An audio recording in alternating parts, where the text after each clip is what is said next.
November 10th, 2020 meeting of the Board of Education, Liberty Central School District to order.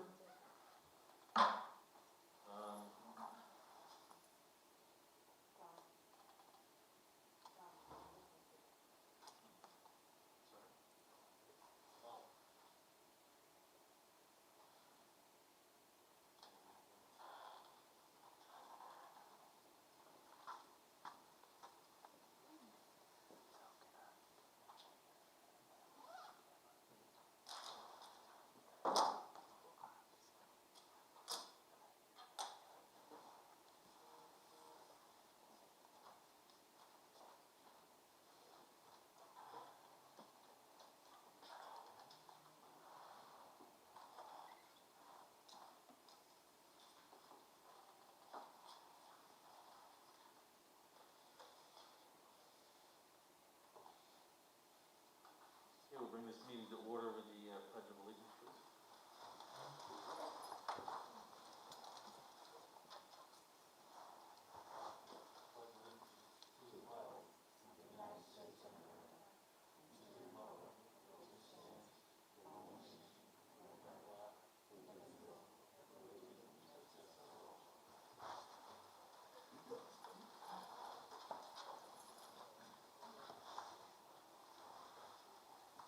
The mission of the Liberty Central School District is to inspire all students to pursue their dreams and to contribute and thrive in a diverse community.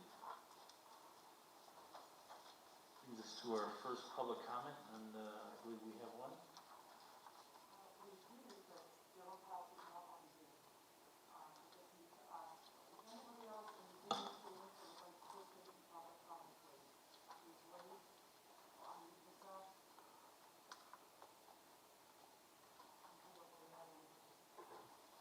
Right now, we do not have any for public comment.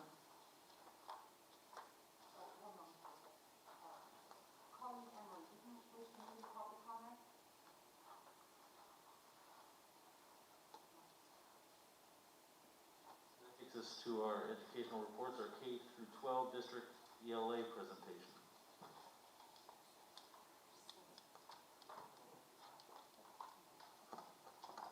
Good evening. My name is Robbie Phillips. I'm the ELA facilitator in the elementary school. And I'm just going to talk to you today about two of the programs that we've been using in the elementary school. Some of which we've been using for a long time. Well, Foundations we've been using for a few years, and Literacy Footprints we just started using in the last couple of years. But this year we have a digital component to both of them, which I would like to share with you tonight. So, yep.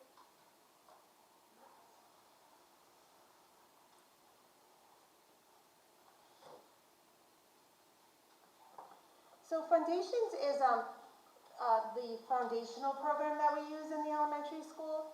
The Tier 1 is a whole group where the classroom teachers do a lesson. It's approximately 30 minutes for each day. It's grades K through 3. So that's for all students. They get that 30 minutes of daily instruction. A Tier 2 is more small group where students would receive additional instruction in those foundational skills, and that would be like 3 to 5 times a week in addition to what they're getting from the classroom teacher. And that can be delivered by the classroom teacher or by an AIS provider.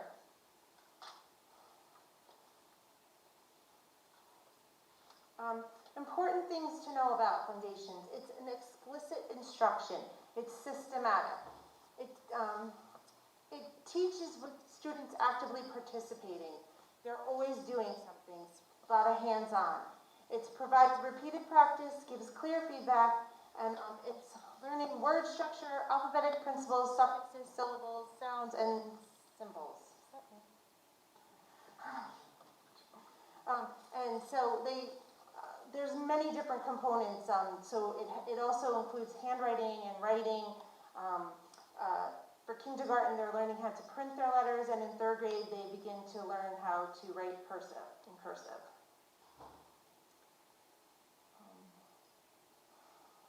So the next slide, I think, is the virtual. It's the it's called the Fun Hub, and it's got a really nice component to it where we can use this if it's a virtual component. So, yeah, there's lots of resources. You can even have the textbook on that you can have online, so that if you are home and you need the textbook, you can have it. These are all different, like these are the sound cards that we use in the classroom, and you can highlight the ones that you want, and then they are, they could use them as flashcards. Okay, thank you. And this is an interactive board. So one of the key components to Foundations is that the students have a board that with letter tiles, and they make words. And so you can actually, we do have some at-home kits with the letter tiles, so the students have them at home. And you can move the tiles up and make words, or you can tell them to make words, and then you can show it to them. So this is a really great feature. So if we're home, or if students are home and we're in school, they can see exactly what the students at school would be seeing. So those are really great components to the virtual part of the Fun Hub, which everybody who has a kit at school has access to this. It comes with, that we bought all the kits, and this comes with that. So everybody has access to it. And it has the sound cards, the little sound cards. It has trick words. You can build words, and then there's also a component that tells a story, and then you can use that on here as well. So, and the story helps with comprehension. So, those are all available right on online, so you can share this with your students on the computer, and they can see it.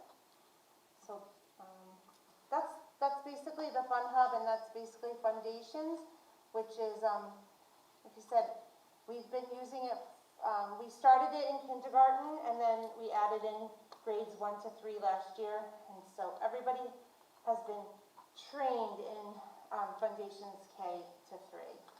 Some of the training we did in-house in June, and in the beginning of this school year with some of the new teachers.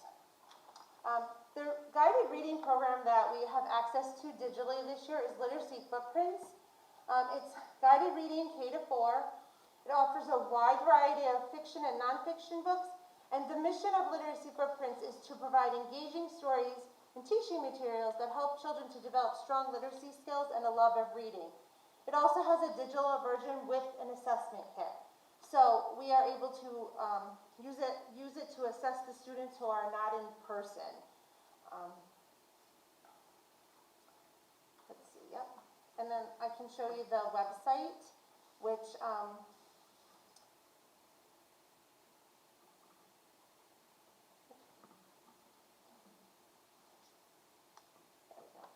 so if this is the whole, what you can make groups of each of one of your groups that you have in your classroom. You can have a group right in the, you can develop all your groups, and then you can assign them books right in the whole group of students. You can just assign books to individual students. The read books part is just lots and lots of books. So the students have access to, you can choose the levels of books that the students have access to, and they can get on, they can read at their own level, at their independent level, and then you can choose books to instruct them. So, and then you can share this with them at home, and they can, and they have their own login information. So the students each have a login. They can log in at home, and they can read independently, or you can assign a book, and then you can read it together in reading class. There's also an assessment kit which comes with the, so this is what you would be how you would be assessing your students in their guided reading levels. So this is what we've been using this year, so that it's the same K to 4, and the students in person as well as all of the virtual students will be assessed using this assessment kit, so that it's the same and everybody's assessed in the same way. So and there it goes all the way up to level T at the moment. They started out with just A through N, and they have been adding levels throughout the fall, and now it is up to level T. So, and there's a nonfiction and a fiction book at each level to use for assessment. And we usually will alternate. So this time we benchmark, we might use a fiction book, and the next time we would use a nonfiction book, so the students are, and they are seeing a wide variety of fiction and nonfiction books as you're instructing them as well. So I think that's everything. Any questions? The teachers, how are they responding to Fundraisers? Do most of them like it? Yes, I believe, yes. I believe that they really feel like Foundations is gives the kids good, solid, foundational base to begin their reading. It starts with letters in kindergarten and goes right up through multisyllabic words and syllables, and in third grade, and it, like I said, in third grade it does also teach them cursive writing. So, and it's the same language throughout K to 3, which is really nice. So by the time they get to fourth grade, they really have had a base of foundational skills that they can apply to both their reading and their writing. Is it possible to compare, maybe early, but students that are coming to school and students that are all virtual in terms of performance? I think it's probably a little early to tell. We have just recently started doing benchmarking, but all the students have access to the same materials, both in school and at home. Thank you. A difficult question. Yeah, I'm just not sure at this point. It's just so early, and like I said, we really have just started doing some formal benchmarking, and so we'll be able to see, I think, if there are differences. But hopefully, since we have access to everything the same, the instruction is, very similar. Thank you. My German folk self has to hold the same microphone. Sorry. Good evening, everyone. 1 second. I just have to fix my mouthpiece here so that this is my teaching strategy. Okay, so thank you for having me this evening, everyone. I'm Kim Heinley. I am representing the middle school ELA department, and I'm excited to talk to you tonight about an instructional strategy that we are using at the middle school. I'm not really sure what your background knowledge is of MTSS, multi-tiered systems of support, but I assume that you are pretty knowledgeable since it's a very important aspect of Liberty Central School District. So just to preface, I would like to say that the middle school has made a great deal of progress in terms of using multi-tiered systems of support for our students. So we have identified the tiers within the classroom, what strategies we would use at those tiers. So tonight I will specifically speak to the Tier 1 classroom. The Tier 1 classroom is, Tier 1 is what all students would receive. And honestly, it is, in a nutshell, it is good teaching. It's using research-based instructional strategies to provide the best instruction for the students. It's using things like formative assessments, something as simple as preferential seating. It could be graphic organizers. These are all of the things that a good teacher would use when they are trying to have their students understand whatever concepts it is that they're presenting. And yes, I do have a slide here for you, but the slide deck that you have printed is kind of all-encompassing. You can read it on your own. You don't really, you don't need me to read it to you.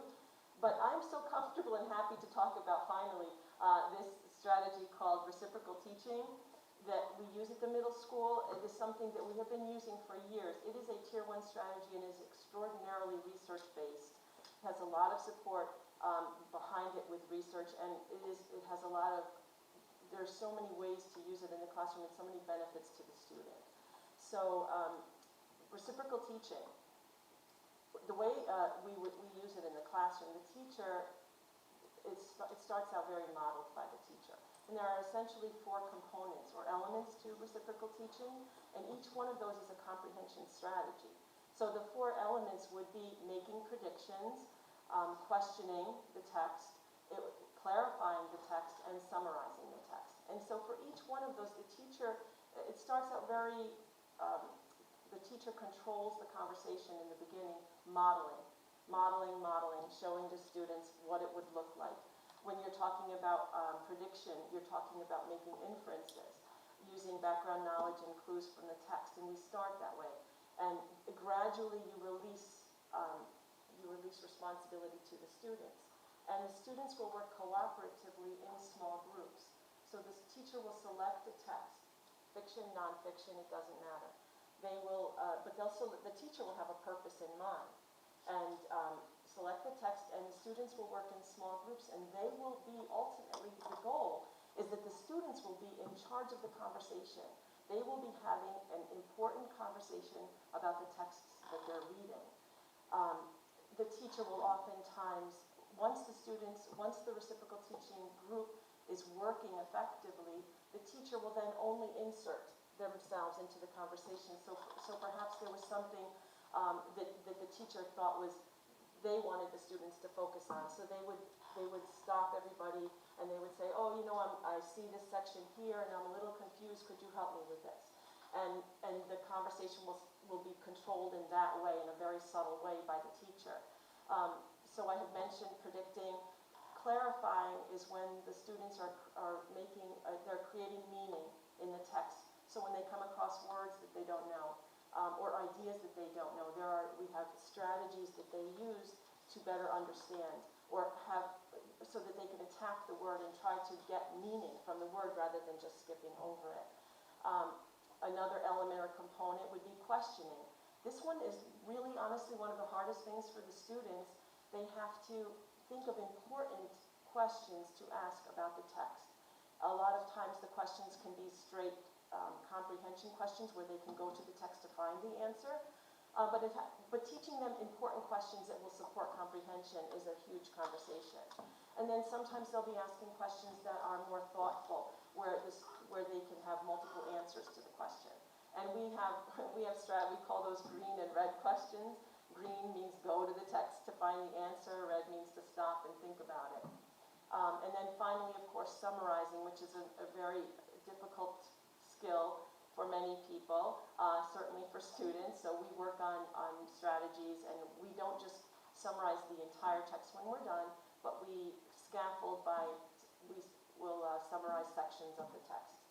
We'll call it stop, think, and paraphrase. And so they have to cover the text and see if they remember what they've read, and so that's the strategy. So in summary, it's a really cooperative style. The students collaborate. This is like there's so many different ways for this to turn students into good citizens by the way that they are using reciprocal teaching. So that is that's the strategy I wanted you to hear about. Do you have any questions for me? Or did I explain it so well that you are no experts? Okay. Well, how long have you been doing this? We have been doing reciprocal teaching easily for 3 years now.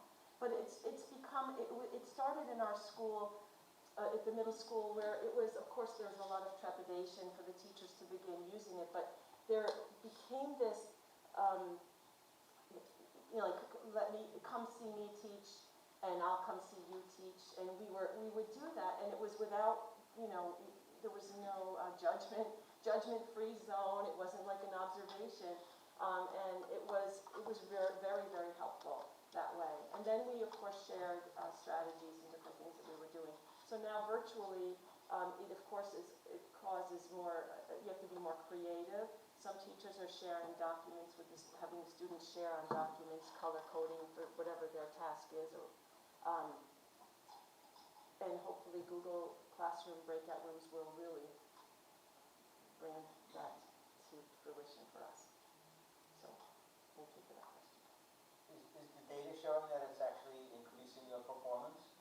Well, I don't think we can, it's really difficult right now with with the current environment that we're in. Yes, obviously.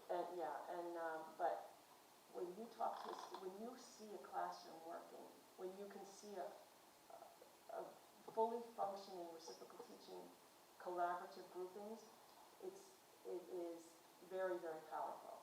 And the level, it takes the understanding of the text to a different level altogether. And it is evident in the way that they speak, and it is evident in the way that they communicate in writing as well. Okay. Thank you. Thank you.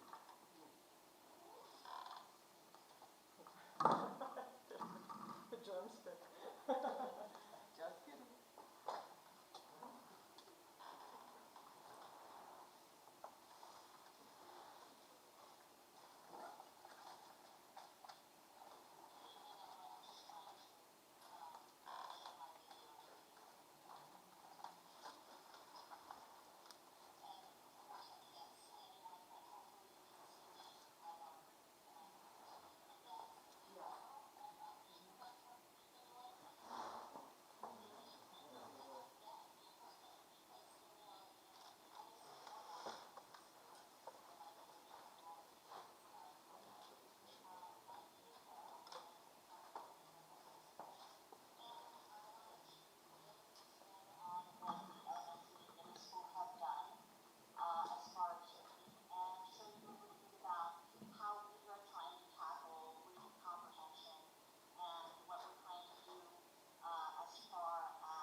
Why don't you just stop it? If they get it working. Yeah, if you want to hold on just one moment, I have a problem with the volume.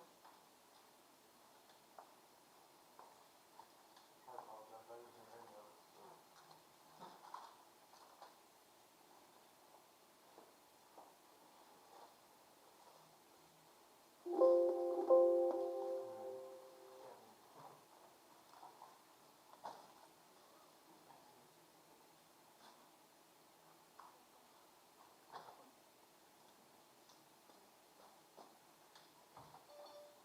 Yeah, go ahead and play speaker. Can you hear me now? Hold on. I feel like the AT&T guy.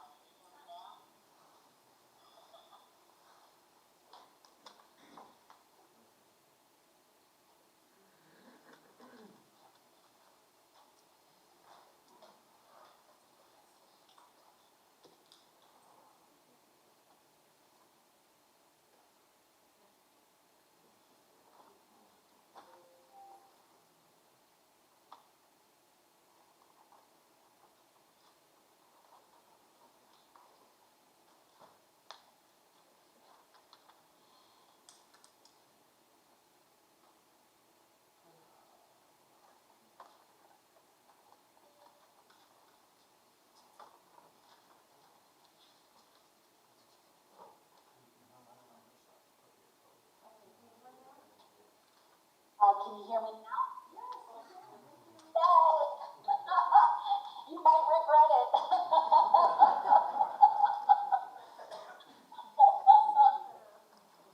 If we can just go back now, that would be lovely.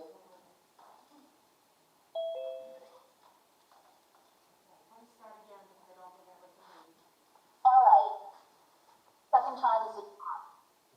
So, at the high school, we were looking at reading as well, and definitely how we can tackle reading comprehension given the digital mindset, not only now with COVID, but pre-COVID, and how that's kind of reshaped the way people think about reading. We can, next slide, please. So we know that reading is constructing meaning, yet for many of our kids, I would say the majority, reading has become for them finding information. And that's very different than conceptualizing and contemplating and understanding that information. And so while it's important and definitely part of reading comprehension to be able to understand concrete facts and concrete details and answer concrete questions, we want to push our students to really analyze complex ideas. As we said, reading is the construction of meaning. It's not just finding facts on the internet. So we have been thinking about how we would do that and use the digital resources that are available to us. Can you, next slide please. So what we noticed with our pre-assessment, and I'm gonna put some caveats out there. This was the first time our students had to take the pre-assessment digitally. And we could tell that they struggled a little. It's very hard when they've been trained to work with paper and highlighters and engage with the text. And all of a sudden they're sitting in front of their screen and they're reading the text. They're having to scroll up and down. They're having to open up another window to fill out a Google form. So it's not the best conditions. However, I would say this, that looking at all the colleges, looking at what's out there, the way of the future is to assess digitally, and we can have a discussion about that later, but that is the reality. So it at least was good practice for our students, but definitely some did struggle with that. And so here's a snapshot. And again, I wouldn't say that this is indicative. It's just what happened this year and what we noticed with 11th and 9th graders as far as reading at grade level. Next slide, please. So we realized that we were tackling the same issues, but we had to do it in a different way. We had to go from the traditional, take your highlighter out, follow me, model it on a piece of paper, to being able to expand the resources out there and not let those overwhelm our students, but actually show them how to use them as tools to help them both comprehend and also to make meaning. Continue, please. Thank you. So, studies have shown that in order to sort of improve reading comprehension, there are three general areas that you should focus on and incorporate into your curriculum and your instruction. Number one is to expose students to a variety of reading materials, and I'm adding here media. Media is another form of text that we want our students to learn how to unpack and how to make meaning from. Also, it's important to be able to differentiate on their student reading levels. Many students struggle, and if reading becomes so onerous and difficult for them, they're going to give up. They're not going to go that extra mile because it's work. And though we want to challenge them and we want to live in that zone of proximal development, we don't want to discourage them. We don't want to make it so difficult that they either feel like they'll never be able to do it or they feel like there's no purpose or reason to. And then the other last important leg to this approach is to explicitly teach these strategies, right? To model for them constantly. We have been doing this for the last several years. Annotation has been a big thing in high school, and not what our students consider annotation. They consider anno-lighting as annotation, which means just highlighting, but actually having a dialogue and a discourse with the text. Stopping, thinking about, taking notes, building on all the stuff that the middle school is doing with the inferencing and guessing and surmising and those things. All right, next slide, please. So we decided to try to incorporate 3 digital platforms and tools, given that now we don't have paper text and we want to be able to continue growing our students' reading skills, and we wanted to find the best resources out there for us. We use Common Lit. I've been using Common Lit now for several years, but they have upped their game, and I will show you in a second a quick demonstration about how great they are. Newsella, again, I've been using for many years, and our department has as well. And then Cammy, which we were using the free version, and now we got, thank you, Dr. Sullivan and BOCES, we got the educator version, and it is a game changer, and I'd love to show you how we're going to try to implement that as well. So we can start off with Common Lit. The link is the next slide, sorry.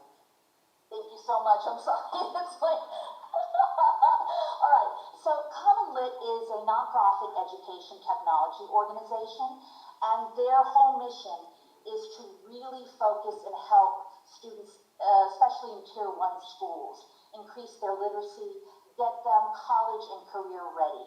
And they have amazing free resources, and they will always continue to be free. They offer over 2,000 texts. They run the gamut from 3rd grade to 12th grade. They run both in Spanish and English. They have annotation tools that we can use, and this really neat feature of guided questions. So I'd love to show you how it works. Tanya, the next slide, please. So let's say, and it's not even a hypothetical because Ms. Clark and I are teaching it, we're teaching the Crucible in 11th grade. And we remember that first area of trying to increase reading comprehension is to expand and expose students to different sources, different media types, different types of text. You go to Common Lit and you put your mentor text, which is the Crucible, and you can see all the filters that they offer. They offer grade, Lexile level, content type. They also have genres and units and themes. So you can choose and shape how you want to incorporate this additional reading. And if we can just go to the link, Tanya, it's right there, yeah.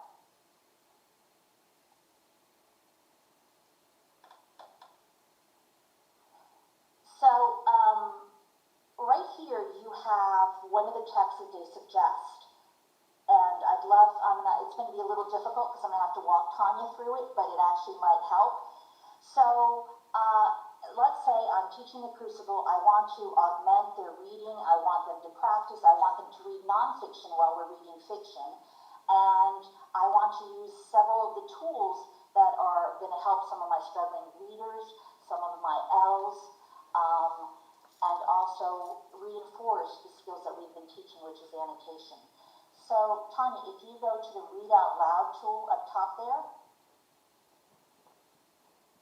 Oh. Yeah, unfortunately, I was going to use my account, but I'll talk you through it. So pay no attention to the woman behind the curtain. So what it allows you to do is to highlight text, and it will actually read that text to the student, which is wonderful and great, especially for some of our students who have reading issues such as dyslexia or whatever. It breaks it down for them, and they can choose what they want to read. It can read the whole article for them or just sections of it. In addition, you'll see next to that Read Out Loud button, that green button, which is Translate. So what this beautiful button does is it will translate into about 20 languages, and we've been using the Spanish to English version. So the student can see on the right hand, it'll see the English text, and then they'll press a little green button next to the text, and it will pull up the Spanish version as well. So again, we're trying to practice reading strategies. We do want them to learn language, but we don't want it to be so that they can't understand what's going on. And it seems to help to be able to have both texts side by side. And then finally, you'll see that yellow highlighting option, and that allows students to not only highlight things that the teacher has asked. If you look at the gray section there, the sort of little introduction, I have put notes on, what I would like them to annotate, so I've given them a guiding question. But they can annotate throughout, and then I can see what annotations they've made, and that allows me to comment, give feedback, further extend, ask questions with their annotations, and also provide models for them to annotate. In the gray box, you'll also see it says click Q1. This is what I love about this program, and what it does is it provides guiding questions as the students are reading. So remember how I said most students think of reading as finding information? This takes them, meets them where they are, and pulls them a little further into more of that complex analysis and unpacking and not just finding information. So there's about 5 questions that are spread throughout the text. And then, Tanya, if you could go to the next tab, which has assessment questions. The beauty here is after you've gone through the guiding questions, after they've annotated, they go through a series of assessment questions, which really sees if they did comprehend, but it ties it to the standards. So that's the beauty. Here the question is about the central idea of the text, and that is definitely one of the most important standards in reading for information and for literary things. So, and then the final tab, discussion.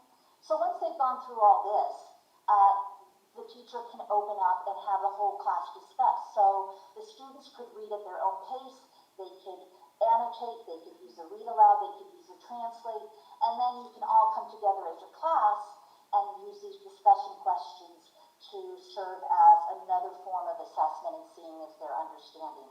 The beauty of this as well is that the teacher can set up the text, set up the lexile level, but the student can navigate it at their own, so there's a sense of ownership and being able to work through challenging text using these tools and not feel defeated by them.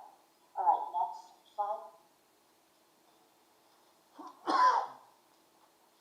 The other tool that we're using is Newsella, and that's a freemium, meaning it has a free version, which is very robust and which is what we use, and then it has a premium version. But we're using this because whereas Common Lit has an assortment of articles that are historical documents, poetry, short stories, that nature, literary nonfiction and fiction, this is strictly nonfiction. It's current affairs. They are shaped to topics that would be taught in school. And the beauty, this is what makes it so great, is that unlike Common Lit where you have to find different articles and whatever to kind of fit your theme, here you have the beauty of having one article with 5 different lexile reading levels. So you can assign the one article and you can differentiate for your reading levels, and none of the kids know. They don't have to worry about it. They don't have to feel, I can't read that well, or that person. You're meeting them where they are. You can challenge them. You can push them a little further, and you're all reading the same article, except now it's individualized. Again, this also offers text in Spanish, articles in Spanish. So, for example, in my AIS class, I'm using this a lot to teach them reading skills before I take them over and make them read only English. So we're really reinforcing the reading strategies, but we're being able to use their native language to reinforce that, so then when we come to the English articles, they have that down pat. It also has annotation tools, and there are comprehension questions based on standards. So this is another way we're reinforcing. Common Lit would be literary, and this is non-fiction. And then the final thing we're using, Tanya, next slide, is Cammy. And that is basically a digital online markup tool. This is the closest we're coming to how students used to interact with text, right? With a sheet of paper and highlight and write their little notes. If you can just press on the link, Tanya, so I can show them, hopefully it'll work.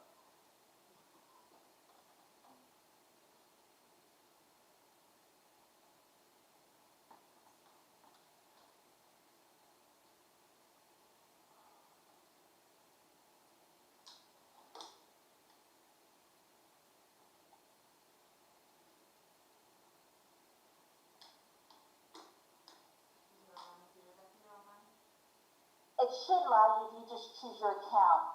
I think it's because it's an educational account.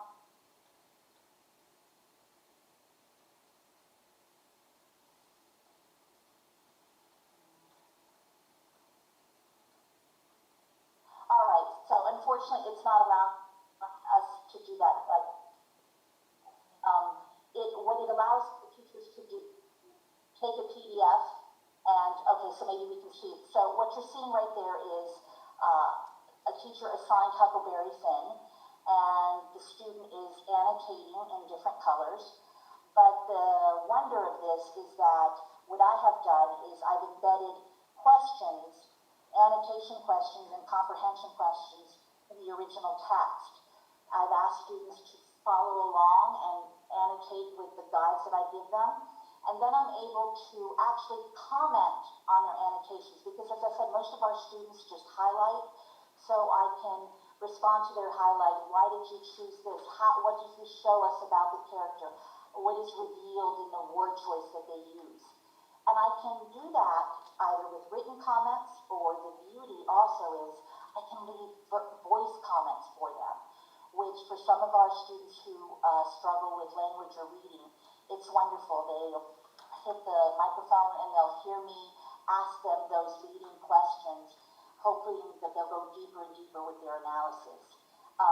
And so those are the ways that we are trying to improve our reading strategies, really using digital resources not to help them find information, but actually helping them to construct meaning.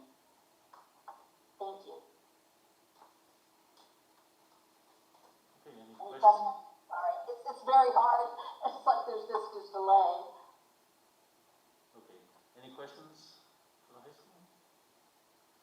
If not, I'd like to thank the ELA team. You did a wonderful job. Thank you so much.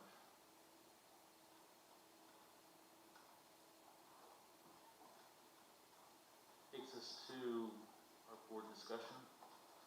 First item is non-tenured teacher and administrator evaluation process. We had asked the superintendent to give us an idea, to give us more updates as a teacher or administrator goes through the tenure process. So, Dr. Thank you, Mr. Nichols. So first, in order for a teacher administrator to receive tenure, they do need to go through what we call a 4-year probationary process, unless of course the teacher had received tenure in the previous district, where it would be 3 years, and the administrator would have to have received tenure in the same exact probationary title for them to then have a 3-year probationary process.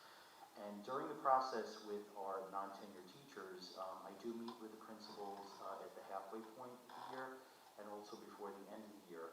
And we basically review, starting with the 4th year untenured teachers, 3rd, 2nd, 1st, etc., going down. And through the process, they also meet with the untenured teachers and enter into conversations about how they are doing with their craft, and taking a look at every which way possible in which the administrative team could support our untenured teachers to be successful and then be recommended for tenure to the Board of Education. It is a rigorous process, excuse me, and we do go through any concerns that there might be, and again, how we could utilize and provide the support necessary for their success. With the administrator evaluation process, basically we have it split up into 2 categories. We have our principals and our director of student services are in one category, where Dr. Sullivan and I conduct 3 observations throughout the year, and 2 are announced and 1 is unannounced. And then we meet with them and we have a conversation and discussion regarding how the observation went, and we then also have, as a result of that, their end of the year evaluation, and we go over areas in which we feel that there's success that has been made, and then areas that there may be any concerns, and what our expectations are for improvement. And then additionally, with our assistant principals and our dean, we worked out, I do want to thank the LAA for working with us on this. We have created a evaluation process for them as well, where we have in our right path system, using the Marshall rubric, which we do use for our teachers and for all of where the principals do evaluate those staff members, and the director of student services evaluates the assistant director as well. And throughout the year, additionally, I do meet with them, and we have conversations again if there are any concerns, and how we could provide additional support to the staff. Basically, obviously, our goal is to start with the recruitment process and recruit the best people that we can for each of these positions.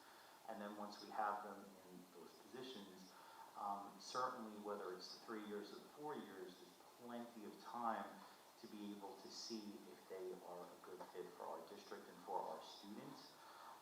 And through the process,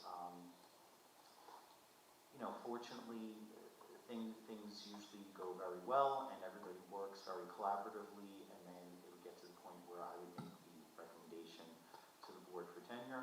But there have been a few situations here and there where we provided staff members the opportunities, and they have not been able to meet the expectations, and then they were not recommended for tenure to the board. So I could answer any additional questions that any board members may have regarding the process. Are there any questions? Mr. I don't Blewett? want to muddy the process that's already in place.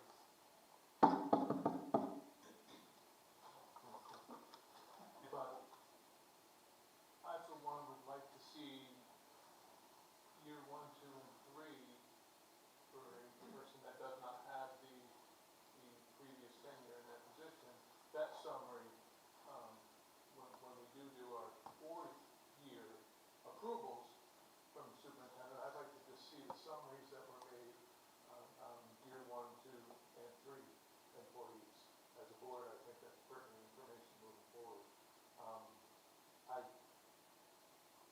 brought this up last meeting, I believe, right? But one question did come about, and just direction from the board, is it a policy committee startup, or, I mean, it's already started here, where is this something that we want to do as a full board input? That's really the only direction. I have looked other places on how districts do, and some do that. It's hard to find like it in policy, but I don't think it's anything strenuous that we can't come up with ourselves. If that's something the board would want to do, if there's not enough people that want to go that route, then it's a non-issue for me. So basically you're asking, do we want to, on a yearly basis, as a board, as a whole, go through the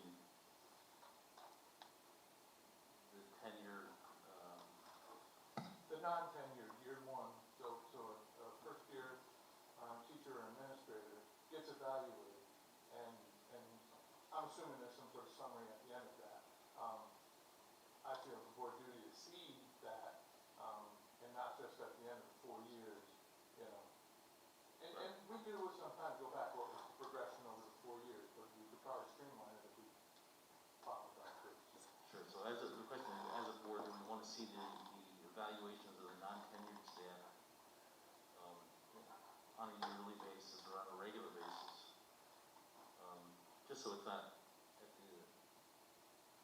when tenure is recommended, we haven't seen any information, past information. So as a board, is that something we want to do? Yeah, I mean, I think that is in our best interest, right? So now we see the name when we approve hiring someone, and we see them at the time of tenure, and we don't necessarily see the in-between period and their progression.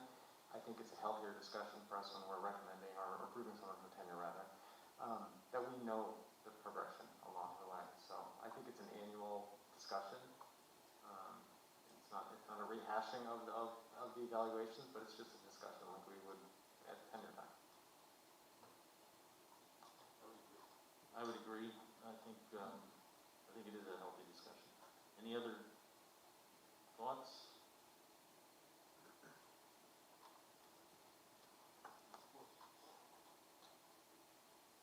So I believe my question then is to the board, in addition to when I have the principals meet with the board to review the 4th year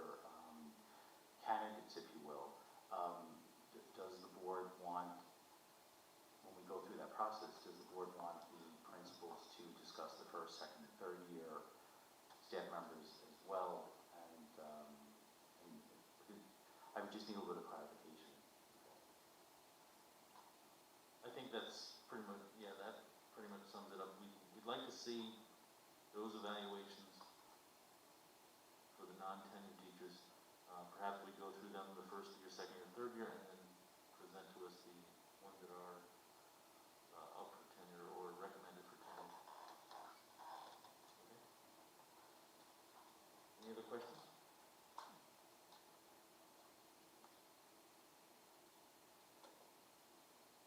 Okay, that takes us to our next one, which is the NISBA convention report. Mr. Sinnecourt? Yeah. Interesting conference. First virtual one they ever had. There were a ton of interesting sessions. Problem is, you can't attend 2 or 3 at the same time. So I'm in the process of compiling a comprehensive list of the members. And I have until December 31st to do it because stuff won't be available after that time. But once I get it put together, I'll make sure that every member gets a copy of it so they can take a look at it and see what's working and what's not working. Any questions for Mr. Sinnecourt on the? There one more part. Oh, go ahead. We had the business meeting on the 31st. There were 27 resolutions, 19 of which were recommended by the resolution committee. All 19 of those passed. And there were 8 not recommended by the resolution committee, and 2 of them actually got approved. Proposition 24, which resolves that the NISBA seek legislative support for eliminating the initial straw poll vote in the process for the prospective merger or consolidation of a district. The membership felt that it was just redundant. And then the other one, number 27, and that one, that the school board association support legislation that would require mandated reporters to participate in periodic refresher courses related to the signs of child abuse as well as process and requirements when reporting it. I mean, a lot of people get it the first time they get into the job, and 10 years later something might happen and they won't know how to handle it. Thanks, Tim. While you have a hot mic there, Tony, maybe you could jump right into the LFA district liaison. You guys can cut out if you want. Okay. I can handle that. Okay, so there were 2 meetings. I could probably do both at the same time.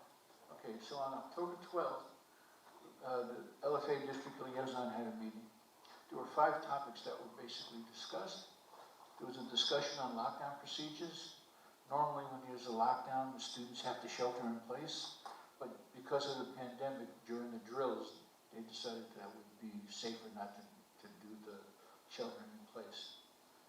And there were some concerns about open houses and evening events. The high school and middle school basically do their stuff at the same time, maybe on different nights. But because of the size of the building and the number of students, the elementary school can't do it that way. They can do the nights at the same time and stuff, but they need a daytime session also. Google Meet is an option for post observations, and district will look into how teachers can be notified if administrators are in the Google Classroom. There was a very short discussion on meeting minutes that Dr. Torntori resolved. And there was the district raised the point of limiting teachers and staff leaving the building during lunch only. That's been a policy for years. If a teacher and staff wants to switch lunch and a prep for the day, they can do so with the permission of the administrator.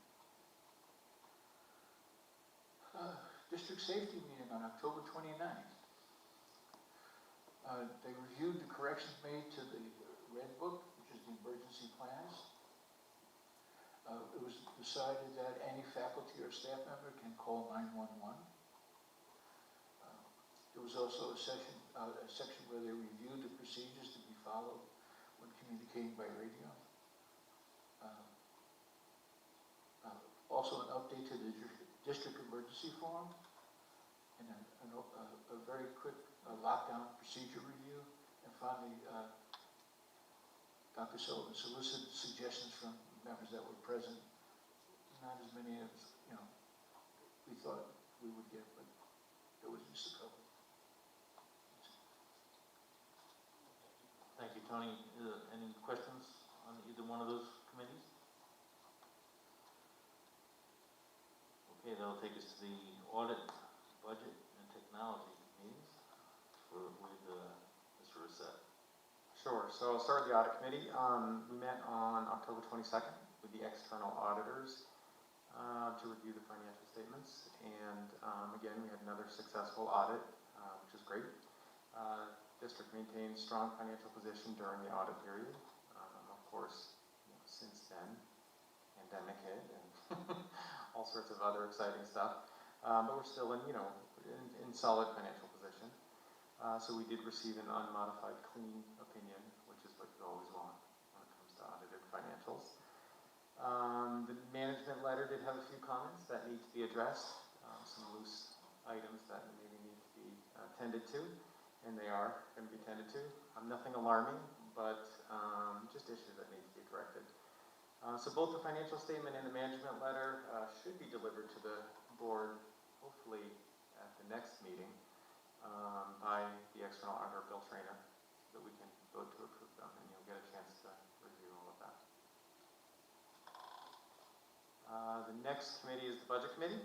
We've met multiple times since the last board meeting, and really right now the Budget Committee is starting to think about what does next year's budget look like. Again, with so many unknowns and with aid, we just don't know what aid's going to look like. We can make some assumptions. But we need to start, really analyzing the budget and figuring out how we can build in flexibility in the budgeted numbers. So there's going to be plenty more discussion on that to come. But at this point, we're just starting to kind of look at the different line items and where we have flexibility and where we can build in that flexibility. So many unknowns. It's going to be a tough one, but we'll get through it. And then finally, the Tech Committee. We met on October 28th, discussed some of the recent tech activities and accomplishments.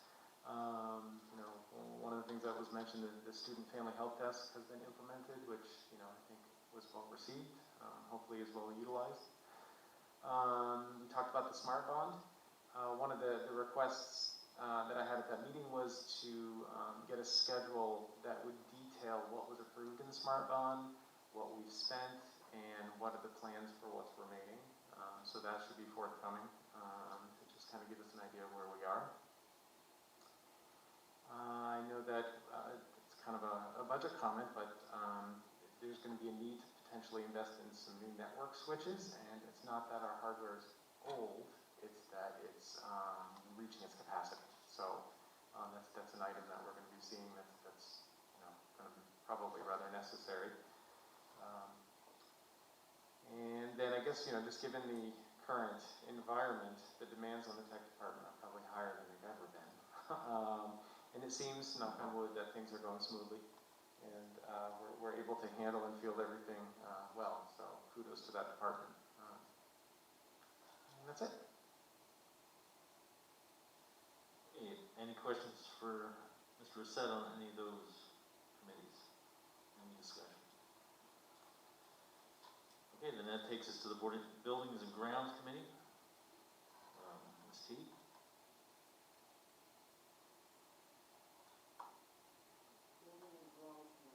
Yep. I didn't attend that meeting.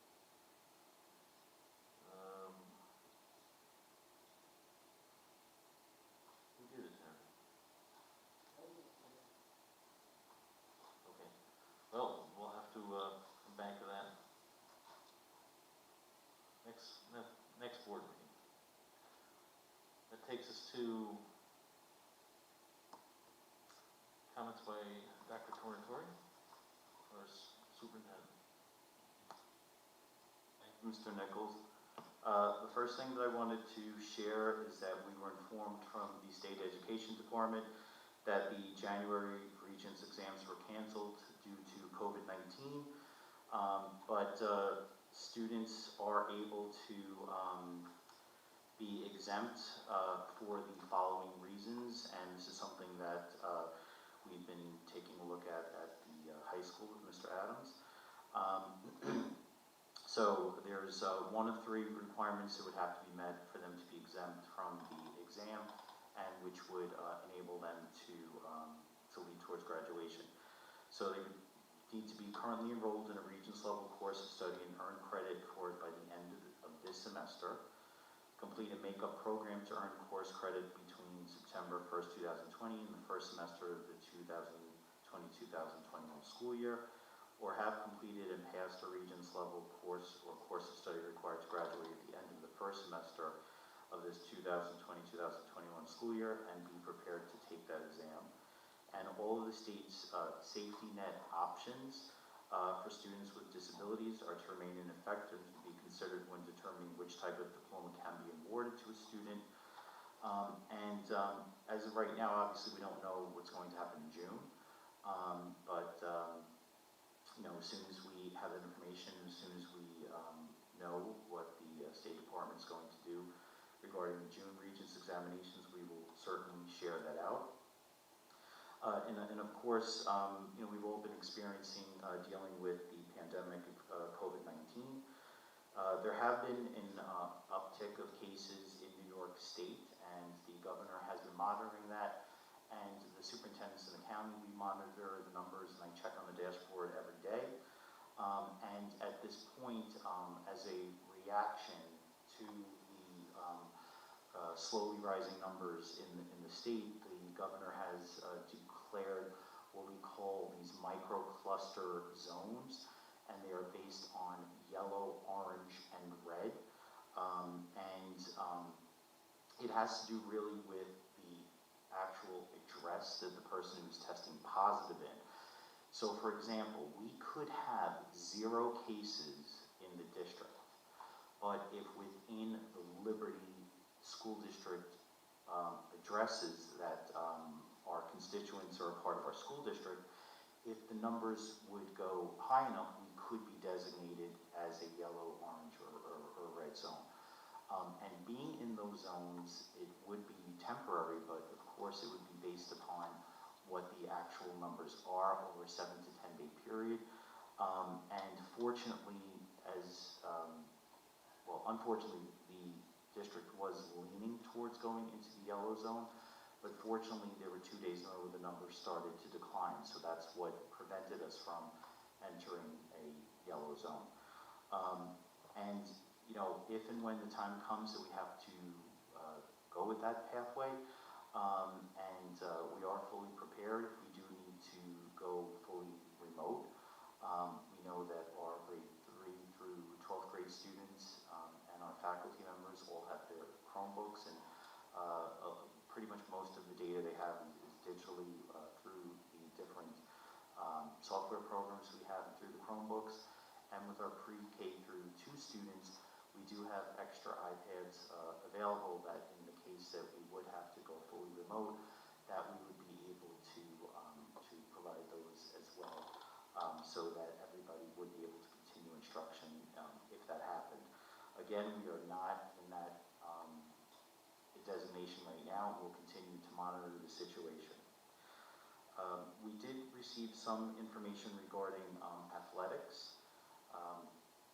We found out that low to moderate risk sports, including bowling, gymnastics, indoor track, Nordic and alpine skiing, swimming, and diving, will be allowed as of November 30th, 2020. However, the high-risk sports, such as basketball, wrestling, cheerleading, and ice hockey, are not going to be allowed at this time. Mr. Bianco will be setting out a letter tomorrow and sharing that out as we continue to work with our students and provide them the training that they need in the safest environment possible so that they are able to participate in the athletic activities that they are allowed to participate in. The last two items I wanted to share, on November 6th, we received correspondence from the State Education Department that the state is not going to reimburse us for our transportation costs last year from March until June, which included the use of the school buses to deliver the school meals. So we were anticipating and hoping that we would be able to receive that aid when we were delivering the meals to our families during the lockdown period, but unfortunately we are not able to claim that at this time. However, the Board of Regents, as they're looking at their budget and legislative initiatives, they are looking to amend the educational law to possibly allow districts to be reimbursed from this moving forward. So again, like Mr. Reset said earlier, there are a tremendous amount of unknowns as we're dealing with the budget, but we will continue to try to recoup as much aid as possible, continue to seek out grants, and I have spoken to the administrators, and I directed them that we do need to relook at this budget and see if we could make further cuts for next year, just like we did last year. We were able to make $1 million in cuts. So these are some realistic issues that we're dealing with as we move forward due to the pandemic. And one of the last items that I wanted to share, I'm very excited that during the board meeting tonight that our student board member, Ms. Medina, is going to be sharing about information that she gathered from students regarding their experience with the hybrid model and the virtual learning model. I did want to just bring attention to a couple of items that some of the students made comments on. And one is that there were some students who were sharing their concerns that we have changed our procedures so that students would need to show their faces on the cameras. This came about because our teachers have requested from our administrators to have that additional support so that they could see if the students are engaged and are presently there in the lessons.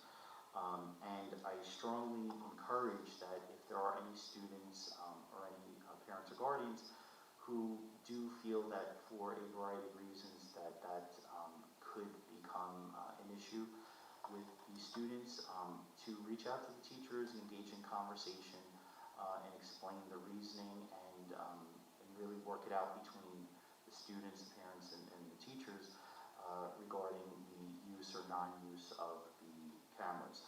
And some additional options that are available to help assist if students aren't going to have their cameras on. We do have our teachers who could use do nows or exit tickets and do in a check-in throughout the lesson as well. I know I've been on certain conferences where somebody will, every 20 minutes or something like that, they'll say a particular word, which is kind of like a key word to let you know that if you've been paying attention and listening, that, so there are some strategies definitely available. And I did want to share out as well that I know some of the students in the survey were asking about the attendance and not understanding the attendance situation. And that's something that is beyond our control. That is something dictated by New York State. We must take period by period attendance on the secondary level, and our elementary teachers must take attendance as well. So we have to report to New York State how many students we have present and how many are absent on the period by period basis. So that's the reason why our teachers have to take attendance with their students in the classes. So a lot of things going on. We will continue to prepare and have a plan B depending upon how things go regarding cases in the zip code and in the county. And we will continue to work with the team and with the budget committee to present to the community a very fiscally conservative budget while we're able to continue with our programming. And again, of course, this is in an age where there's a tremendous amount of unknowns, but as those unknowns become known and those variables become clear. It should help us as we move forward. Thank you. Any questions for the superintendent? If not, thank you, Dr. Tornatore. Takes us to our student board member report, Sophia Medina. Good evening, everyone. Can you hear me? We've got you, Sophia. Okay. So, actually, Mr. Frank, if it's okay, I'm going to go with my regularly scheduled program first before showing the student opinion survey. So like Dr. Tornatore said, I do have an extra report to do tonight based on a survey that we did asking students how they're kind of feeling as addressed. So in the elementary school, they have held an open house. In the middle school, the student council has held a successful open house with all activities Halloween themed. And both the high school and middle school had its first marking period end on November 6th. On the high school level, on academics, the National Honor Society has welcomed new members into the NHS in addition to recognizing the junior academic scholarships. There was a ceremony held in the auditorium with safety guidelines followed. Seniors have been setting up meetings with their guidance counselors to talk about future plans and life after graduation. I know that I'm applying for college this Sunday, so my counselors have been really, really helpful in that process. For all the schools, the Chromebook and iPad insurance deadline has been extended to the end of November, and our student council has been helping to raise money to pay for students who do not yet have insurance. In terms of our athletics and extracurricular, the student council held its first annual Spirit Week, but this year we put a spooky twist on it. We had people take pictures with different Halloween-themed items or listen to the announcements and solve a Halloween-themed riddle. Senior Dress-Up Day was a success in the high school. On October 30th, many students signed up to participate, and the costumes were really, really great. The freshman class has elected their officers for the 2021 school year, and the student council is having a Thanksgiving basket and coin drive fundraiser. If anyone on the board or anyone listening wants to participate in this, there are baskets or little buckets in the high school main office, and you can choose to donate your money to a specific class, or you can just choose to do it randomly, but whichever class organizes the most money will have Mr. Adams do a challenge of the class is picking as a sort of reward for raising a ton of money. So at this point, I'm going to ask if there's any questions about this report.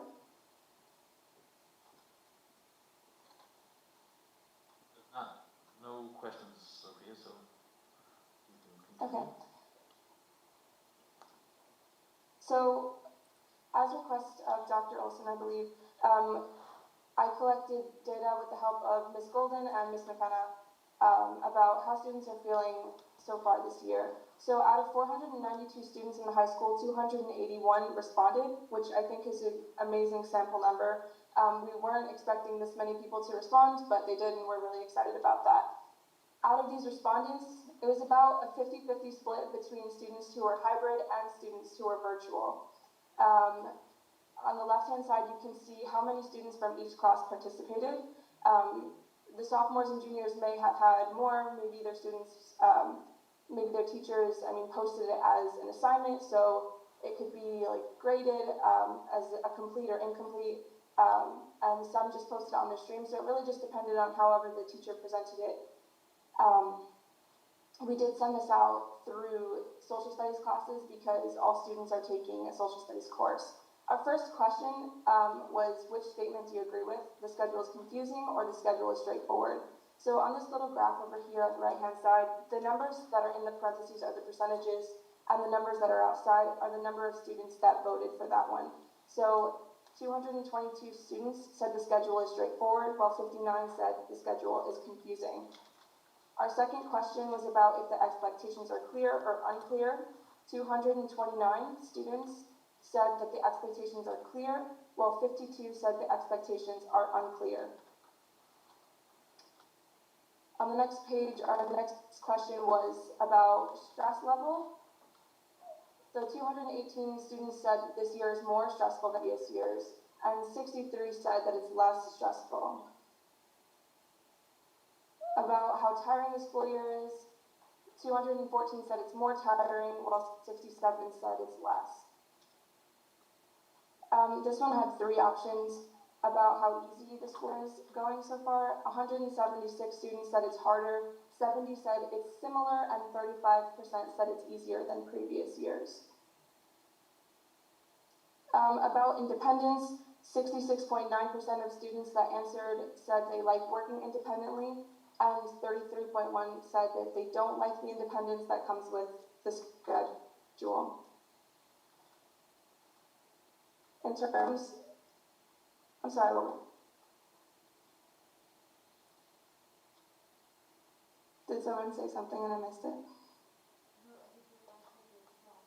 Oh, okay. In terms of organization, it was about a 50-50 split, also with people saying I feel more organized and less organized. And in terms of if people know who to ask for when they have a problem or concern, 72.6 said they do know, and 27.4 said they do not know who to ask. We also asked questions strictly for hybrid students only because we wanted to see specifically what school is like kind of in both of the worlds, hybrid and virtually. So out of the students that said they are hybrid, 37% of them said they do complete more assignments when they come into the building, while 13.9 said they did not. And then we asked the question, did you change from hybrid to virtual? If so, why? These are some quotes from the students why they changed. So a freshman said, I changed because you can't be close enough to people in school to ask the teachers things anyways. We can't touch anything, so I don't know why, and I don't know the building, so I would get lost. Why risk catching COVID-19 when coming in is just more inconvenient? A sophomore said, I changed because there are more kids online and in person is just like being online, except I have to get up and go to school. It's barely social, so what's the point of going? A junior said, because my mom doesn't feel safe with me going in, also because there's no reason to go in and do the exact same thing at home. And a senior said being in school was odd and very empty. I could get the same work done at home more comfortably. We then asked students how they felt their learning is going so far. The majority of students were kind of in the middle, and on both sides of the middle, one leaning towards not so good, and the other side leaning towards great was a pretty even split. We had 97 students more on the positive side saying their learning is going pretty well, and 92 students on the left-hand side saying it's not so good or not great at all. The next set of quotes is actually about the camera policy, like Dr. Turner touched on, and there was an extensive amount of comments that did talk about the camera policy. And while I was talking to some teachers about like, well, why do you think this is? We're not sure if it's because now they're being directed to do something, if they're just saying stuff in retaliation, or if they are actually feeling uncomfortable. So that is something to think about when listening to these comments. So a freshman said, sometimes it is difficult to keep my camera on because I will have a class where my lunch should be, and I'm preparing lunch for one of my baby brothers, might fall near me, and I will have to pick them up and stop them from crying. If one of these things are to happen, I usually turn my camera off, if it is not already. If these things are to happen again, I'm sure they will. Am I to leave my camera on, or should I turn it off so that I do not disrupt the class? Again, these are real-life things that students are going through that the district anticipated would happen. I think the new camera policy is really, really hard to deal with. My internet and the camera on, I could barely do one question. On another tab all day, I've been having trouble with it, and I don't want to lose camera credit. That was said by a sophomore. A junior said, the district needs to take another look at this idea. It's a total invasion of privacy, and many students can't focus or have anxiety when their camera is on. There are a lot of other ways to make sure the students are paying attention. Additionally, teachers should not be allowed to give a failing grade on an assignment, mark you absent, etc., just because a student's camera is off. And I kind of wanted to touch upon this one, and I think what this person was alluding to is that even though they are speaking and saying here, as a teacher might be marking them absent for no other reason than their camera's not on. They could be participating, they could be answering questions, but because their camera's not on, they're going to mark them absent. So yes, the district is saying we have to take attendance, but I think some teachers are saying, well, if you don't have your camera on, then you're not getting credit for the class at all, you're not going to be marked here. And then a senior just said, teachers do not understand when we have Wi-Fi issues. The next page talks about just overall sentiments of how the students are feeling. There were a few students who said the school year is going great, but the majority said a little bit kind of in the middle or more leaning towards not so great. So one that I really wanted to touch on that I thought was really great was actually the senior quote. It's on the bottom of this page, and I thought it kind of summed up pretty much what a lot of students are feeling. It says, teachers have been pretty good about not trying to load on a lot of work, which I appreciate, but it's still sometimes very hard to motivate yourself to even go to class at times. In general, I would say this has been a very depressing year for most students.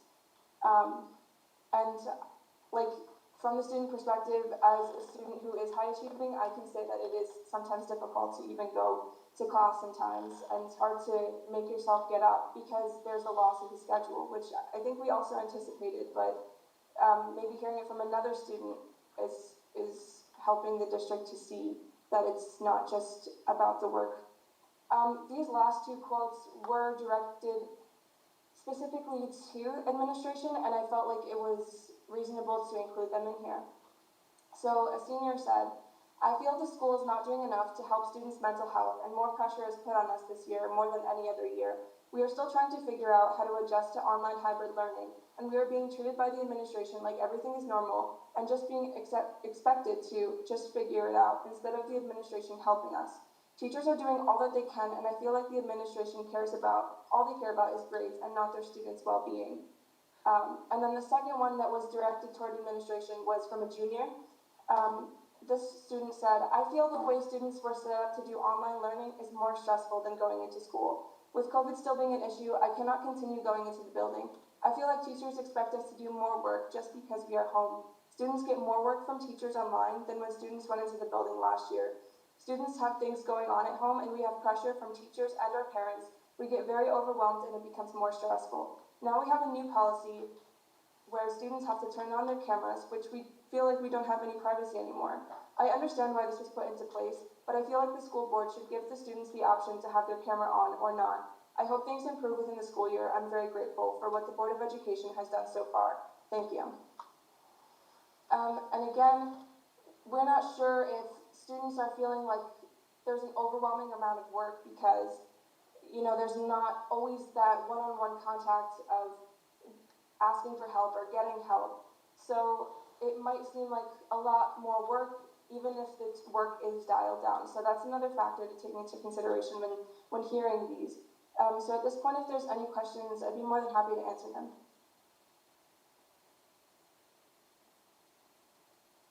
Any questions for Sophia? I would just like to say, Sophia, that I appreciate all the hard work that you did. It certainly was an eye-opener for me, and I congratulate you for taking the steps of getting this information to the Board of Ed. Thanks again. Anybody else have I any just comments? wanted to say quickly that the website that I did use to make this presentation was something that Ms. Caro did teach us, and it's called Prezi, and without that help and without being taught that last year and continuing on to this year, I wouldn't have been able to do this. So I just wanted to say thank you to the English department for teaching their students how to do this. Yeah, I just wanted to add that I think it was just a masterful job, wonderful, just fantastic initiative, and the amount of work that went into this was just tremendous, and I really appreciate hearing Sophia bring up the student voices to us. I really, really appreciate it. Anybody else have any comments for Ms. Medina? I would just like to say, Sophia, this was an incredible job you did, and I'll echo Dr. Olson that it was just done very well, and we Thank you, I really appreciate that. If there's no other questions, we can move on to the administrator's report. Thank you again, Sophia. Dr. Sullivan?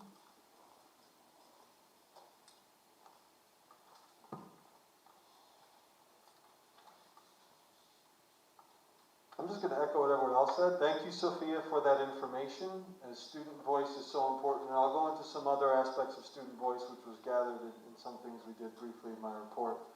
But the one thing is to note on the top is our attendance rate, the 91.3. Just looking around the state, most schools are hovering around high 80s. In New York City's around 84%, give or take. But the fact that our students and the support from our community, our students, our teachers, everyone involved, we know it's stressful. We think it's stressful for everyone in the schools and out of the schools, and we always appreciate those that are enduring through all of this. But that's, some things that were brought up tonight with the camera policy is we're just always trying to go through pivots and cadence and changes and thoughts to help with engagement. And we always have to balance out, empathy with safety, empathy with instruction, and that's always waters we have to continuously navigate. And surveys like this and work like this help us learn what we're doing well, what we need to reflect on, and go from there. But overall, looking at the meetings, but in our TSI review, in all things liberty, the most effective studies or helpful studies are mixed method studies, which consist of quantitative information like Ms. Medina, and she had some qualitative work in there as well. We did some focus groups and spoke to some students and teachers and parents at all things liberty to gather some input. And I just want to provide that for the rest of my report. Again, we're starting a virtual pineapple challenge. Again, it's tough, but trying to make things fun, some safe prizes to give to the schools and the staff that are taking part. So we appreciate the flexibility with everyone still having the dedication to that. But in our focus groups, talking to some students, and it was just multiple groups, high achieving students that maybe need some additional supports from diverse backgrounds. We interviewed 6 students. The students said they felt safe coming in. They felt the procedures were organized in the high school and siblings they had in other schools. They did mention about the screen fatigue with that, and seeing if there's ways that we can give breaks for the students, because it's tough to sit on that, and then you go home, and if you're using your phone, it just screens everywhere. In the students, they said they enjoyed the hybrid, some of them, that they felt they learned more effectively in person, and I think we can all relate and understand that. A challenge is being a part of the discussions or participating in discussions virtually, because there's multiple students, and they're really struggling with that. And the Wednesdays, those days where they're for additional supports, are students that I know just from knowing the students and what they've expressed, that some are high achievers, let's say, even need those days to catch up, because some of the concepts that they're learning may be challenging and need to revisit some things with the teacher and have that time. And also our students that need those additional supports appreciate those days as well. And overall for communication, they provided some new social media platforms and input, things that I would really know. As you get older, you get more antiquated in some ways of how to better communicate things. With the parents and the parent members that we met with, they discussed some thoughts on how to find some moments for socialization. There's students, the younger students, there's not the outlets to socialize, maybe some virtual events for socialization, because our students that are learning virtually or all together, as you can see in the report that Sophia provided, is there's a space between people. There's that, we're human beings like to interact. So looking for some more outlets like that is to help the students feel that belongingness as we did. One item that resonated me with the student is getting the definition from a student's perspective of liberty pride. And I felt that was powerful for myself to hear that, because we have our own ideas of it, but what he said is no matter what, you go in and you just feel dedicated to liberty and what liberty promotes and supports. And for this student is when they living in the community and knowing it, is that everyone really wants what's best here, and that's what Liberty Pride is about and what we all focus on. So, that was just a great thing to hear from a student, that hearing that our student population feels the same way we all do is why everyone's in this room, and people listening are part of the online forum portion of this. So, in my board report, there's all these other meetings that I went to, but those are some key takeaways this past month, and as we continue to learn throughout this endeavor that we're on. Thank you, Dr. Sullivan. Takes us to our Director of Student Services, Ms. Monona.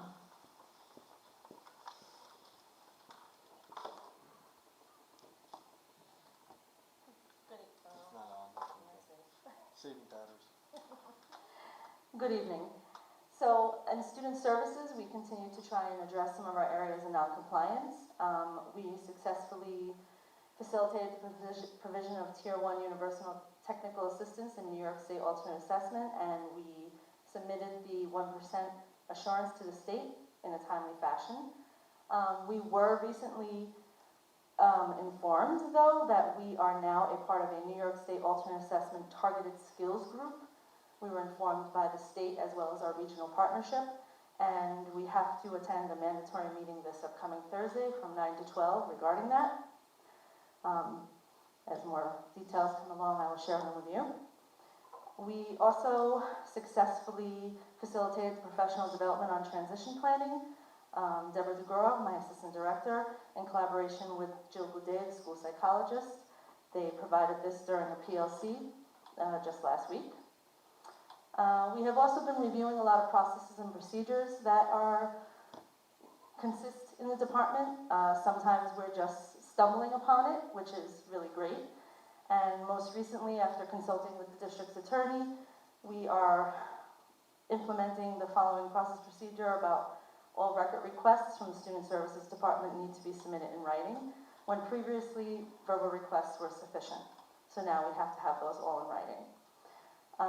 We also had a really great meeting with the attorney the other day that included our school psychologists, because they chair our 504 meetings, and we talked about the difference between 504 accommodation plans and IEPs, and it was very, very helpful. So there's still areas we need to work on, but she definitely provided us a lot of resources and information that should help us move towards positive changes. With that being said, we are actively also in our 504 annual review process, and the goal is to have these completed between December and January, prior to the CPSE and CSE annual review season.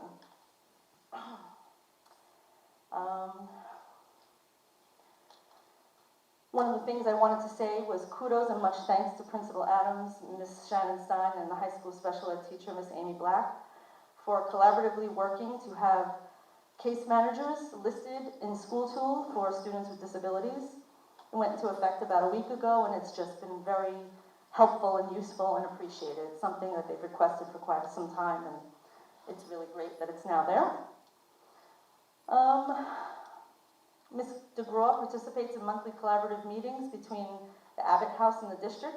Principal Adams facilitates these meetings, and the purpose is to really essentially keep an open line of communication regarding the Liberty District students who may be placed in foster care.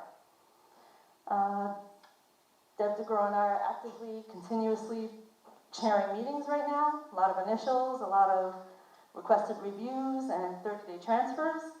And we're also conducting our independent evaluations as required by the APPR process for LFA staff.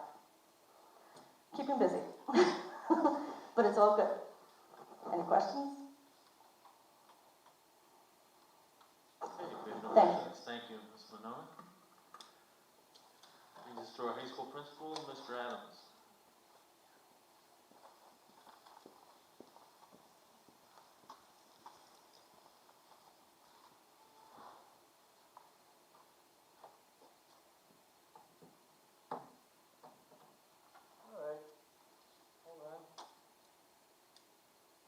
Good evening.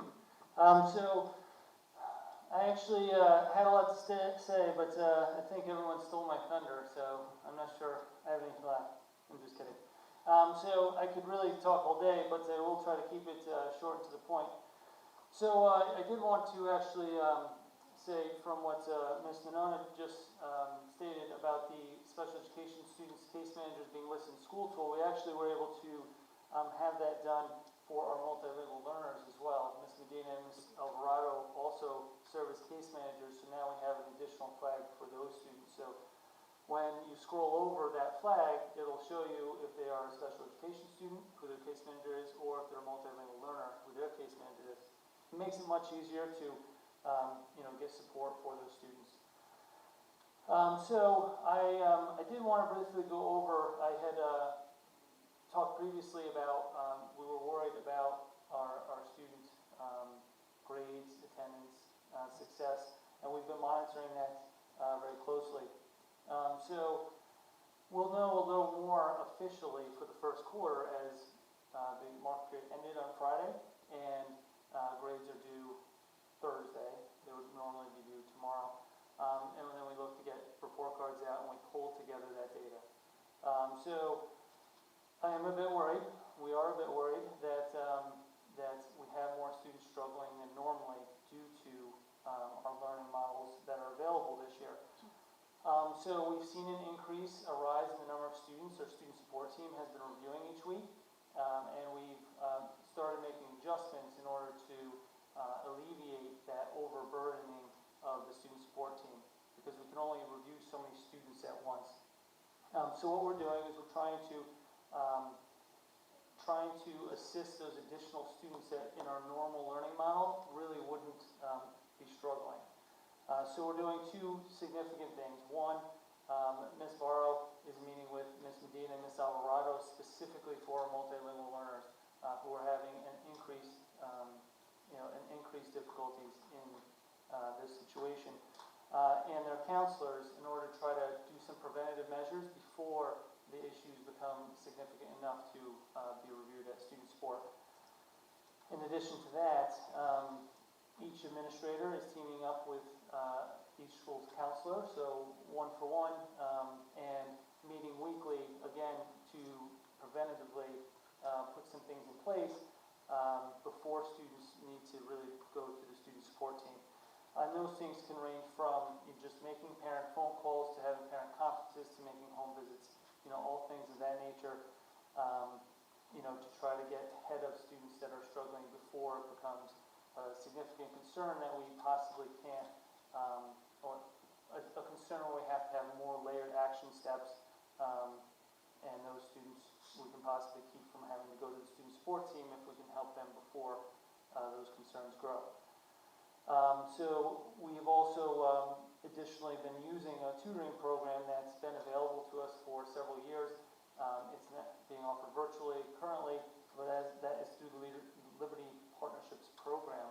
It's a program through Sullivan Community College, and it offers tutoring services both after school, but also during students' study hall time, and also they have bilingual tutors. What we've started recently is a pairing of our Leader Me leadership team and the idea that they had for peer tutoring through National Honor Society students. So this is just getting off the ground now, but we have several students from National Honor Society that are signed up to help us with peer tutoring. So we're trying to shift with the dynamics of the situation in order to get ahead of students that we believe may be struggling. But as I said, I'll know more with the true data of the quarterly grades within a few days. That's all I have for you. Any questions for Mr. Adams? If not, thank you, sir. Thank you. Takes us to our middle school, Ms. Shea.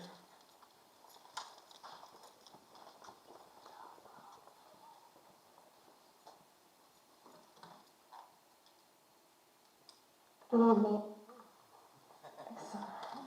Sorry. Good evening.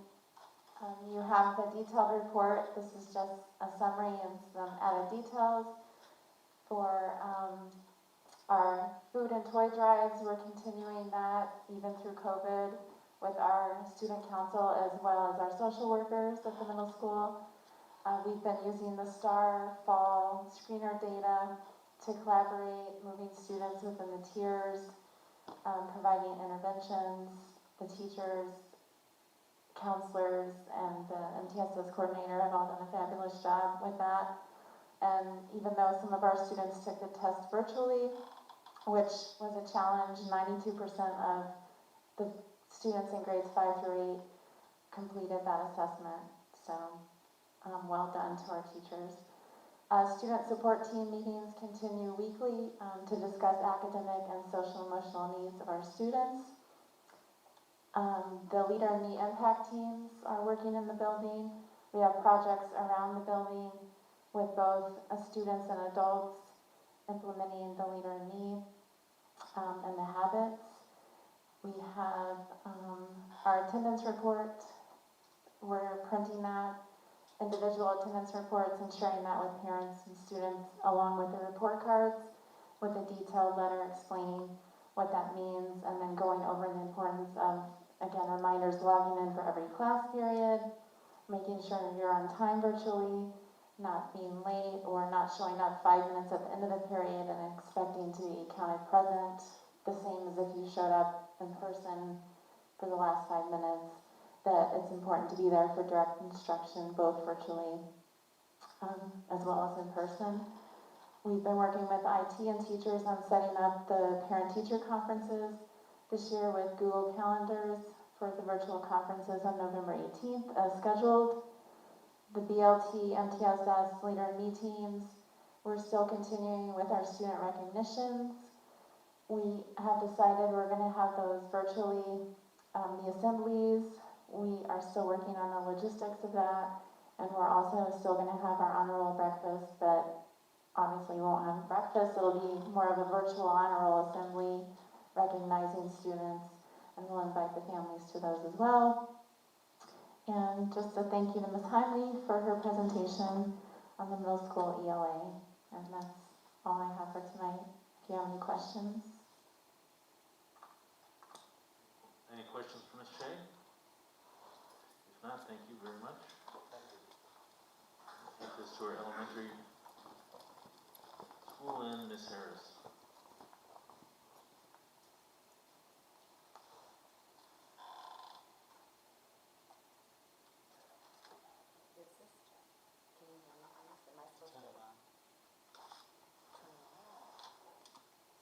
Can you hear me now? Okay. I've never seen this thing before. Very interesting. Good evening. I want to give you 2 bits of information tonight, and I just thought I'd save the fun stuff for when I talk at the board meeting, and I put all the details in my board report about the nitty-gritty things going on at the building. But we do have some fun stuff going on right now. Dr. Tornatore has invited some 3rd, 4th, 5th, and 6th graders to meet with him and form a junior student liaison to the Superintendent Committee. And our teachers, always being creative, handled this in 2 different ways. So in 3rd grade, the teachers selected the 2 students who would represent their classmates, and they are Lily Curley and Connor Baum. And in 4th grade, in the spirit of the election season, the teachers decided to teach the children about the election process, and they had kids build a platform, present their platform. They narrowed it down to about, I think, 5 or 6 candidates, and then the students voted for the representatives.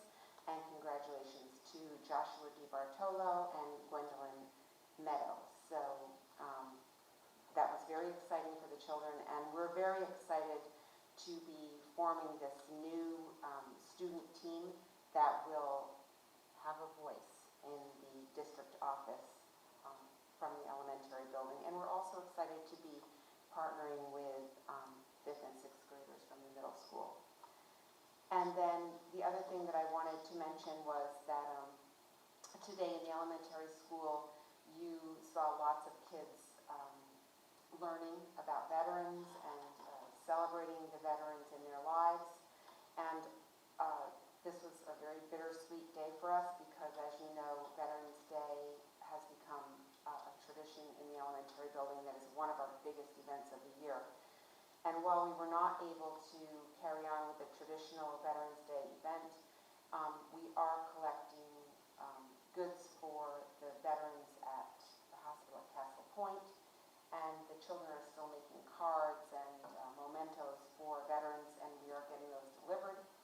And at school today, we celebrated 2 special veterans, James O'Connor, our LES guidance counselor, and Master Sergeant Solomon Connor, a second grade teacher.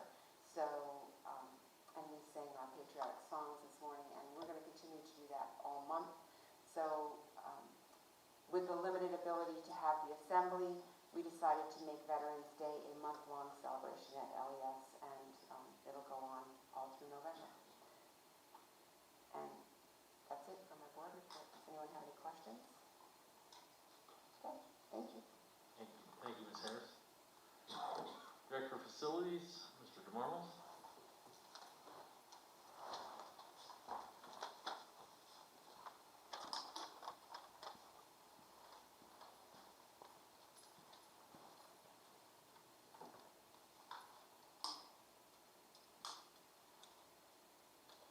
Good evening, everybody.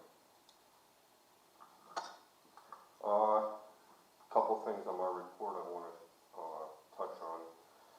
Trojan Energy had to come down from Albany to do some repair work on one of the boilers in the middle school. We were having some issues with. They got that taken care of. All of our boilers now in all the buildings are up and running. While they were here, we also had them service the hot water heater. CS Arch has been around. We have started the 2020 visual inspections on all the buildings and the grounds. That is a SCD requirement that we have to do between the 5-year plans. The elementary gym punch list is near completion. We have a few minor issues with a couple of the pads that we are working on to get addressed, and hopefully by my next report that should be completed. And at the elementary, the maintenance guys installed a new bottle fill fountain on the 3rd floor so that the kids would be able to stay in their pods and not have to go into other parts of the buildings to fill their water bottles. And that is it. And any questions for Mr. DeMarmos? If not, thank you, sir.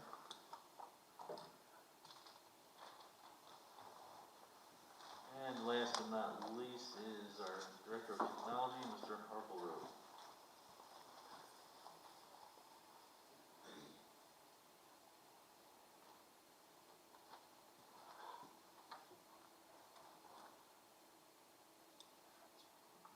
Good evening, everybody.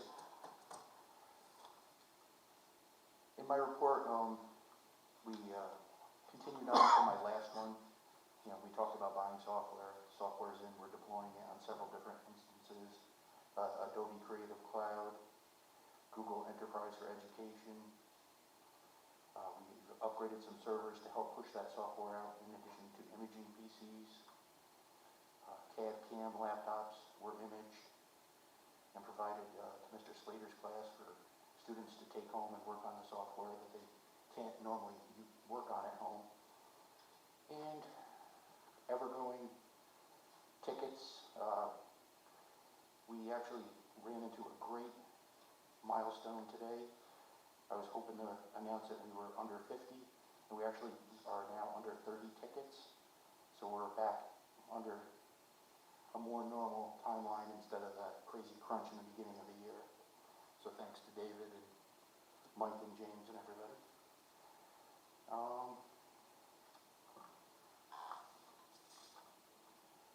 There were several different meetings that other people have talked about, so I won't get into them, but, you know, planning this Smart Schools bond and talking about B-rate device switches and whatnot. And really, that's it. I just wanted to say thanks to the guys for getting that ticket number down and getting things under control. Okay, any questions for Mr. Harkleroad? If not, thank you, sir. Thank you. Takes us to J, our recommended action items.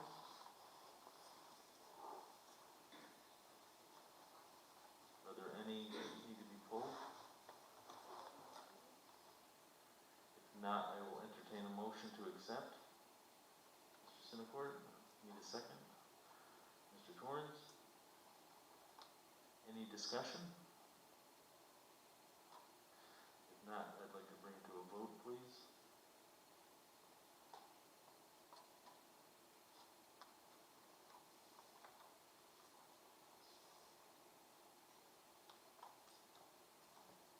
That passes unanimously. On to K, recommended action items not included in consent agenda. Item number 1 is the resignation for the purpose of retirement of teacher assistant Suzanne Hugler, also known as Sue. I'd like to entertain a motion to accept. Mr. Torrance, second by Ms. Teed. Any discussion? I would personally like to thank Ms. Hugler for her years of service to Liberty School District. She's been great, and I wish her well in her retirement. If there's nothing else, bring that one to a vote.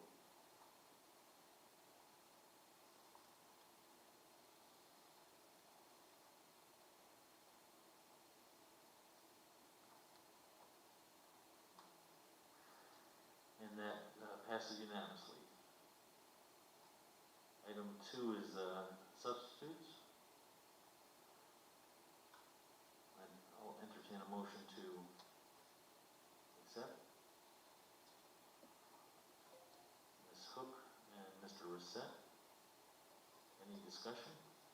If not, we'll bring that to a vote.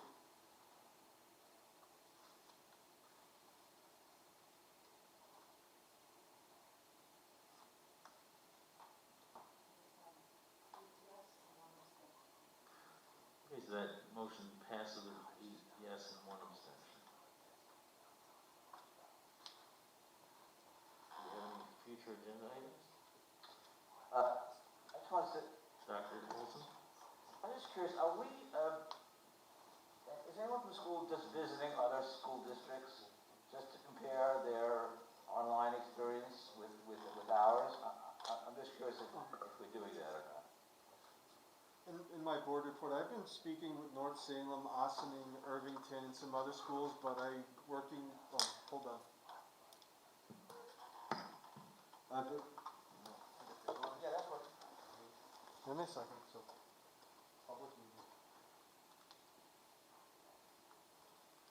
I've been in communication with multiple school districts, and then actually a key contact that I've come with at Ossining has actually supported me, even free consultant support to get input from someone from Rhode Island as well. So I have been speaking to the Assistant Superintendent of Secondary Education in Ossining is the key when I have an upcoming meeting with Assistant Superintendent from North Salem and Upper Westchester. But still, the most comparable school that's similar to what the children that we serve is Ossining. It's just bigger. Speaking with them to kind of visit and see what's going on. The challenging thing is because of the capacity and just the comfort level for people. So I'm talking to Dr. Brian Allen more about setting up a visit. So there's constant communication and constant collaboration with districts in the area to see what's happening and what we're doing well, and just to continue the reflection. Thank you very much. Okay, any other future agenda items? If not, we'll go to our public comment number 2. Do we have any public comment? Is there anybody in the DD team who would like to speak in public?